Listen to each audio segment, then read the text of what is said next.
Good day, everyone. Today's section is focused on developing a basic but critical understanding of scaffolding, an essential part of safe and efficient work at height in construction and maintenance. Let's start by understanding the core component of a scaffold. The first one we are going to see is base plate and sole plate. These form the foundation. The base plate helps distribute the load of the scaffold vertically onto the ground, and the sole plate, usually made of timber, is placed underneath to prevent sinking on soft soil. The second one we are going to see is standard. These are the vertical tubes that carry the weight down to the base. For higher scaffolds, they are the joint with pins or sleeve couplers.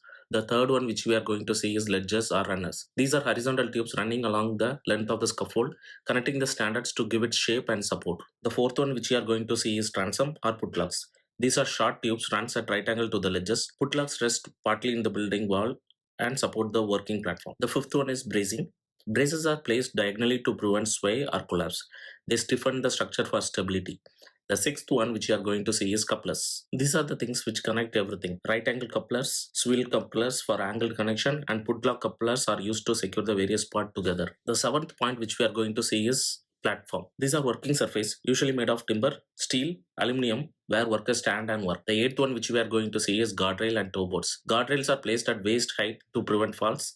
Toe boards are fixed along the edges to stop tools or material from slipping off. Access ladders. Safe access must be provided with secure ladder to move between levels. And the 10th one which we are going to see is ties. These are used to anchor the scaffold to the buildings or structure to ensure stability against wind or movement. Now let us talk briefly about how all these things fit together. The first thing is we start with the strong foundation. This includes sole bolt and base plates under the vertical standards. The next thing is the frame is built using the ledges and transom connecting with the couplers. Now the platforms are laid, guardrails and toe boards are laid, and the access ladders are installed for the safe entry.